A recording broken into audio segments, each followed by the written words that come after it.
guys, welcome to Office Blokes React. I'm Office Bloke Dave. I'm Office Bloke Mike. I'm Office Bloke Daz. Collectively, we are the Office Blokes. It's true, you might notice something shiny there right now. Lovely. The strike should be gone from the channel by the time this comes out. Have you been polishing it? I polish it at least twice a day. Do you? Mark the plaque. Never. But yeah, we had a strike for a bit, so in protest, put our foots down, threw our toys out the pram, and didn't have the plaque on show for 3 months, didn't we? A bunch of babies, aren't we? I know, and then someone nicks a video of us, it goes viral on TikTok, gets millions of views, and it's not even got anything pertaining to us on the channel. No, it's our own fault. Yeah, that's what we get. We've got a Patreon page as well, believe it or not, which Office Bloke Mike is going to tell you all about. Oh, quickly, yeah. Go to patreon.com and put in Office Blokes React. If you want to support the channel, it'd be absolutely amazing. Tier starting at just £1.50. We've got Key and Peele, Malice at the Palace, bit of Chappelle. We've got all sorts on there, exclusive videos, haven't we? Weekly podcast as well, which is exclusive just for patrons. So go down there and have a look. And you can get all that for £1.50. You can. Cheaper if you buy 12 months, right? Oh, I forgot about that, yeah. Yeah, at the moment, well, all the time, in fact, you can get 12 months for the price of 10 if you pay it on an annual subscription. So, yeah, cheaper again. Cheaper than chips. Cheaper than the cheapest chip you'll ever see. Right then, so off the back of our reaction to the latest Super Bowl, which has gone mental, it's like over 80,000 views in a few days. Top 10 Super Bowl halftime shows.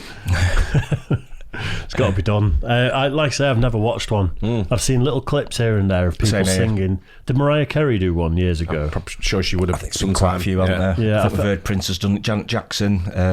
Justin Timberlake done it as well. Yeah. He did it with Janet Jackson. He did it with her, right? Coldplay, there's loads of them. Coldplay? Yeah. Why? Massive Coldplay. Gee, no, lost respect for the whole institution now. Forget it, let's not do it. Top 10 Super Bowl halftime shows then. Let's do this. Artists are the biggest names in entertainment. Welcome to WatchMojo.com, and today we're counting down our picks for the top 10 Super Bowl halftime shows. Before we begin, we publish new videos every day, so be sure to subscribe for more great content. For this list, we're looking at the best halftime shows throughout Super Bowl history and ranking them based on their entertainment factors, theatricality, and the performance's legacy. Number 10, Bruno Mars and the Red Hot Chili Peppers, Super Bowl 48. Damn, Bruno Mars knows how to put on a show.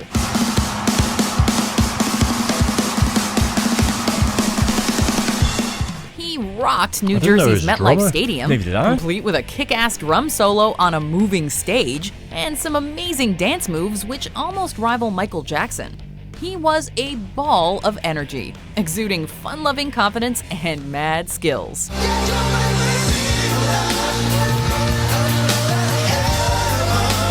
The only reason this show isn't higher is because of the random appearance of the Red Hot Chili Peppers.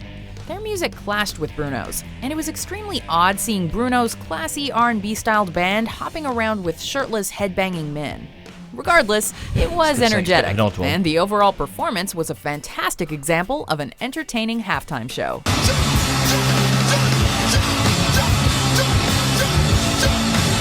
Number 9, Lady... Oh yeah, Black Sabbath riff they were just playing then. I like it. Let's give it away, wasn't it? So is that the same riff as...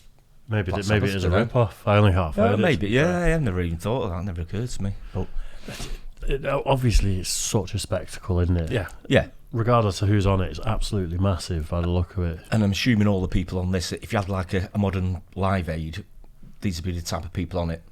Yeah. It's got to be the top stars, I would guess. Well, I think when whoever's doing the bookings for the Super Bowl, I think they're aiming right to the top. Yeah. At the time, I think it's probably turned into a. I don't know if it's always been like this or whether it's turned into something where it's like a pinnacle to go and play the Super Bowl. Oh yeah, I can imagine. That's the highest sort of level you're going to get. A huge audience, isn't it? So that's why I was surprised at Coldplay. Yeah. Just lower the tone. Everyone's having a good time, and then Chris Martin walks over there, though, aren't they? Oh yeah, they're massive. Pretty big, aren't they? So he's a miserable bastard.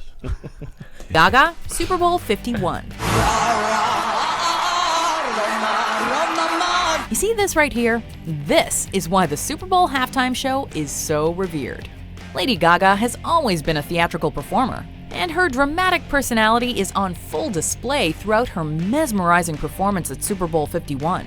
Gaga's show was grand entertainment, including her descending from the roof and performing acrobatics, not to mention colored drones forming the shape of the American flag. Wow. Nice. There was also time for emotion, as Gaga performed Million Reasons, complete with a touching hello to her mom and dad. Giving me a million reasons, about a million reasons. If I had I would run for the hills. Critics immediately called it one of the best halftime shows ever, and we agree that it certainly is a contender. Super Bowl 51! Nice. Number 8, Eros. Great voice she has. Yeah. Do you think the main artist orchestrates it as well? You know, like maybe the one we watched, maybe it was Dre that sort of got everyone together and decided how it was going to to choreographed it. I'm sure they'd have a big input, wouldn't they? They'd have an input. Yeah, I don't know if they'll do it themselves. I think it'd be I'm sure it'd be a team of about Oh yeah, yeah. 200 people doing that. Yeah, shit. but There'd be teams, won't there? I'm just wondering, like Lady Gaga, it seemed to be all about her there, and she's always about the performance, isn't she? Yeah. So, Yeah, absolutely. Yeah, she's good. Smith and Nsync featuring Britney Spears, Nelly, and Mary J. Blige. Super Bowl 35.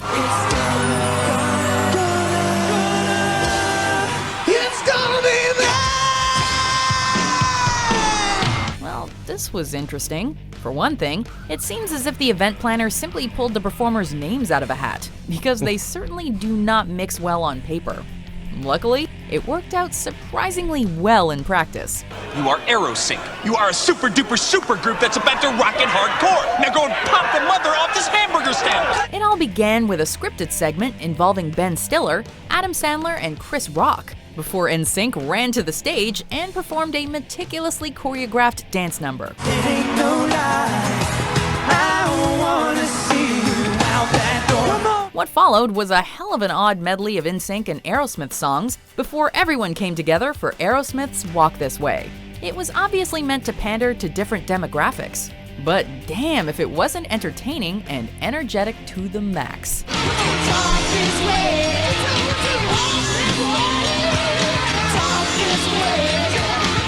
Number 7, Madonna featuring LMFAO, MIA, Nicki Minaj, and CeeLo Green, Super Bowl 46.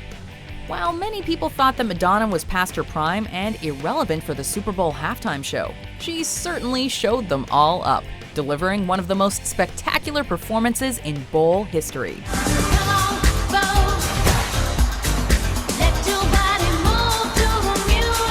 This show was pure theater. It had Roman soldiers, Madonna riding in on a golden throne, a marching band, a choir, and MIA flipping off the camera, which landed her in a lot of hot water. However, it wasn't just the spectacle that was on point. Madonna energetically performed some of her most well-known songs and proved to everyone that she can still put on a heck of a show.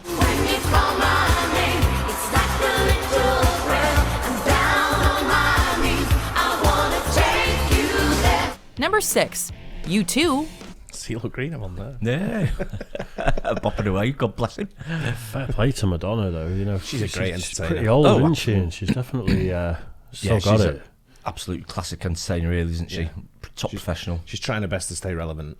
Yeah. I've seen recent images and things that she's been doing recently. What is she, about 60? She's in her 60s, isn't she? probably 62? is now. No Yeah. idea. I think she's about 62. It's probably going to be more difficult the older she gets. But, I mean, you look at people like Tom Jones still going. I mean, he's been really sort of still relevant, really, hasn't he? Yeah, Doing but- duets with other, up-and-coming stars. Yeah, I'm not and stuff, talking about but- that, though. It's like pictures of her in the, semi-nude and all this Yeah. kind of stuff, Oh, and flying around in videos that are similar sort of Fried nature. eggs. Yeah.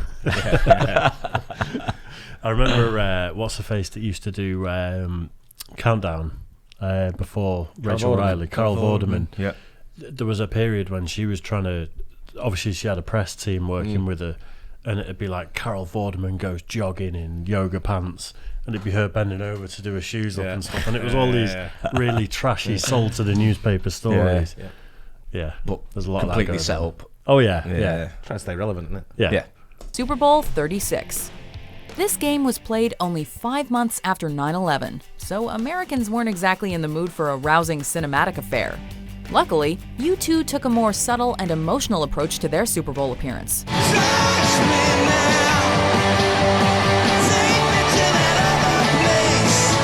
the band performed only 3 songs, and the names of those lost in the terrorist attacks were projected behind the band during Where the Streets Have No Name.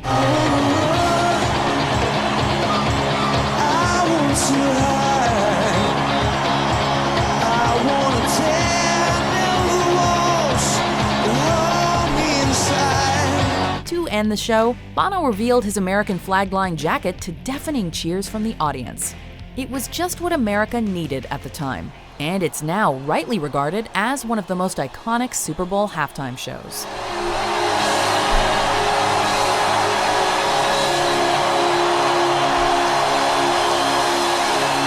Number 5. I don't really like U2, No, but me neither. that did look pretty good. Yeah. I've Definitely. got to agree with everything there. I'm not that keen on them either, but that looks good. I can see how they can put on a great show. And they are, really popular worldwide, aren't they? Absolutely. I've Yeah. never met anyone who likes them. No, it's strange. I don't know why though. Yeah. I cannot put my finger on it. Yeah. I know some of the tunes have been good over the years, without a doubt, but I just can't get my head around the band. I don't know what it is. Yeah. I don't know. I think it's Bono. It might be. Yeah. Yeah, I don't know. I think Office Bloke Chris likes U2, doesn't he? I don't think so. Does he not? I wouldn't have him on. sure. I wouldn't have him on the on that level. I wouldn't put him down as a big fan of theirs, but I could be wrong. Mind you, I was here working late the other night, and he came in and started playing R&B. Really? Yeah. He's changed. Yeah. He's lost his edge. He has, hasn't he? Beyonce, Super Bowl 47. Well, if you want the viewers and the spectacle, then there really is no going wrong with Beyonce. Such a funny thing for me to try to explain how I'm feeling in my pride and I wanna play. Queen Bee absolutely lit up the Superdome with an energetic Wow. and confident performance, complete with a kick-ass stage design and sparklers shooting from her guitarist's axe. Talk about a show that's pure fire. But perhaps the best moment came when Kelly Rowland and Michelle Williams shot up from the floor to join Beyonce for Bootylicious. Twitter, naturally, went bananas. This one has easily solidified its place with the best of the Super Bowl halftime shows. When it comes to pure class and energy, there's simply no beating the Queen.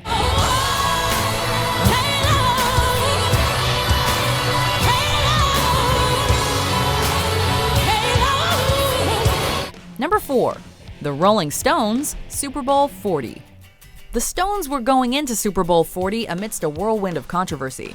Many citizens of Detroit, the host city, believed that the Stones weren't the right group to accurately portray their musical culture. Not to mention the fact that the whole Janet Jackson wardrobe fiasco, which occurred 2 years earlier, was still a sore spot in general for any potential halftime performer.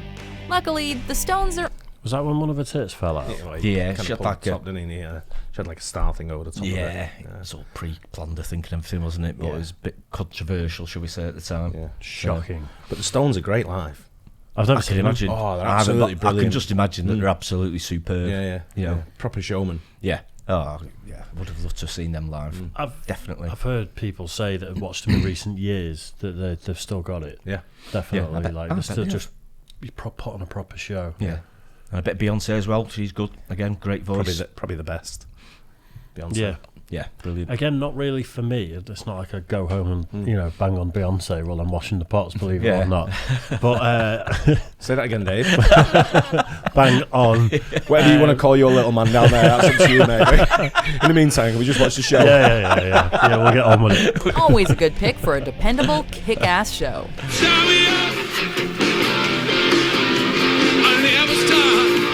They played on a giant stage made to look like their trademark lips and tongue logo, and rocked the house with some of their most classic tunes.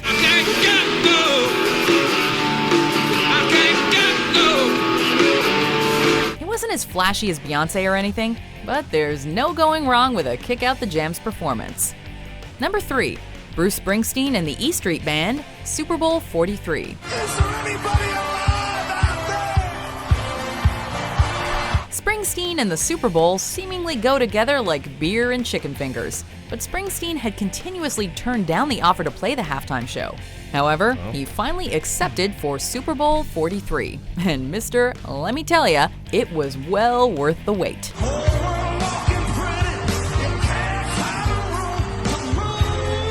Springsteen immediately commanded the stage by telling viewers to put the chicken fingers down and turn the volume up.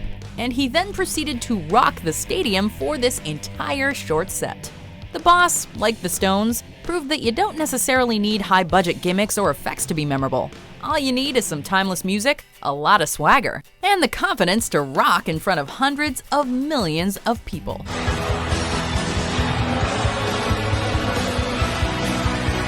Number 2, Michael Jackson. He's epic Bruce Springsteen. Oh, absolutely, yeah.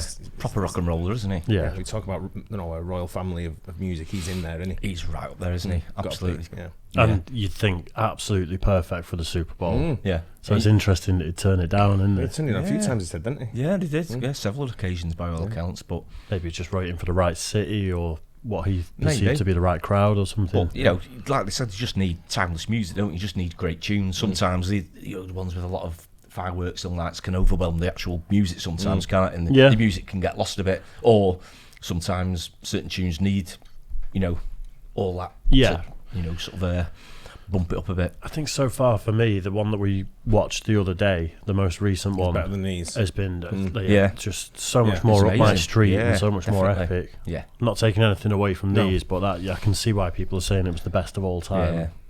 Super Bowl 27. The Jacksons have certainly claimed their stake in Super Bowl history, although Janet's share is probably not what she originally had in mind. Michael, on the other hand, does Based off her reaction there, I think that was pre-planned. Yeah. Oh, big time. Yeah. It's got their all the- stake in Super all Bowl the publicity history, they wanted, didn't although it? Janet's share is probably not what she originally had in mind.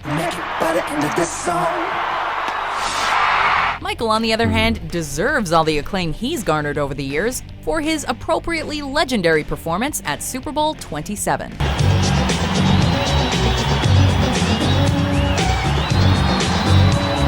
Jacko was brought in to revitalize waning Super Bowl ratings, and he came through in flashy glory, erupting from the stage, which was followed by almost 2 minutes of pure crowd pandemonium, and backed up by a choir of 3,500 children. It was an enormous success, greatly influencing future Super Bowl halftime shows. The whole tradition wouldn't be what it is today if it weren't for Michael Jackson.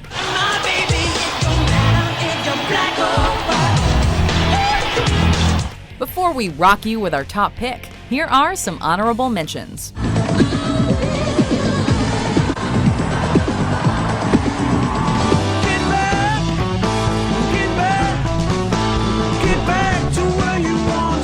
He's great live as well. Yeah.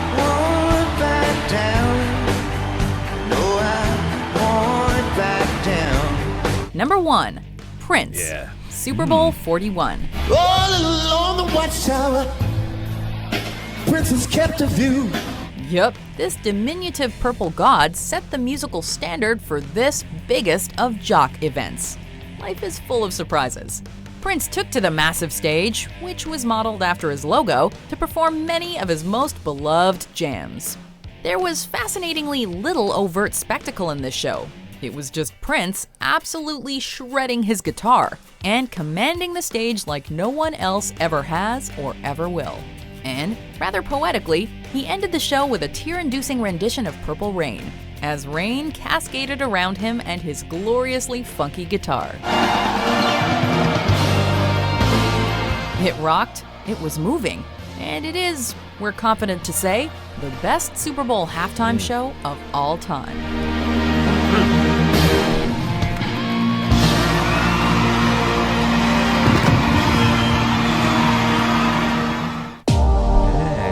He was another one, wasn't he, Prince? Yeah. Absolutely Iconic. top. Yeah. I can see why he'd be number one in that list. Yeah. And also the fact that it wasn't raining for any of the other Super Bowls that we saw in that top 10, and he's doing Purple Rain and it's raining. I think when he's spraying it with rain. Well, I think it looked like it was raining when they actually... Because I thought that at the beginning, it looked like people in the crowd were getting wet. Oh, right, okay. But that's just... Prince is just... I don't think I've seen Prince live, but if I think I would remembered if I had. Yeah, I think so. very iconic. But it's probably one, if I haven't seen him live, then it's one I wish I had seen him live. Yeah. You know. I've seen lots of bands do versions of Purple Rain live. Yeah. But obviously never seen Prince. Yeah. And it's a different thing, but I, at a festival years ago, watched British metal band Cradle of Filth, which are exactly what you'd think. it was a beautiful sunny day. Got in the crowd waiting for him, and it just clouded over, went completely black, and absolutely hammered it down. Yeah. But because everyone's so hot, you know, and kind of close to each other, once it stopped raining, it was just steam, and it was just all like these steam vapours above the crowd. And then Cradle of Filth walk out and just start playing some really dirty metal music. And it's one of them like Purple Rain in the Rain. It just worked. Just came so together, much. and sounds like it. Yeah, but some great ones there, wasn't there? Absolutely, really good ones. Yeah. Even the honourable mentions, it's how do you just not squeeze them in? I know, Paul McCartney, Tom Petty. I know. Quite a lot of some decent ones. Quite a lot of UK artists, though, more so than I thought. I thought it'd be an American or maybe American and Canadian, at least North America sort of institution. Splattering of British talent there as well, wasn't there? Like I said, Stones, I think for me, I would love to see them live. Yeah. They'd be absolutely brilliant. I think they are touring at the moment. Are they still doing it? Yeah, different drummer. Yeah. They just always do. They'll go on forever, won't they? I think they do the last ever tour, they retire, and then they come back for another tour. The last one, honestly, this time tour. They're one of those bands that I think they'd miss it too much, wouldn't they? It's been their lives for. What they're going to do? It's like Weekend at Bernie's with Keith Richards, though, isn't it? I think he died about 40 years ago. Probably resurrected him. Still partying, apparently, from what I heard. Someone was out. Fair play to him. Why not go for it? Exactly. Yeah. Hope you guys enjoyed that. Don't forget to like and subscribe, hit the bell, and don't forget, let us know which was your favourite. We'll catch you on the next one. Cheers. Guys.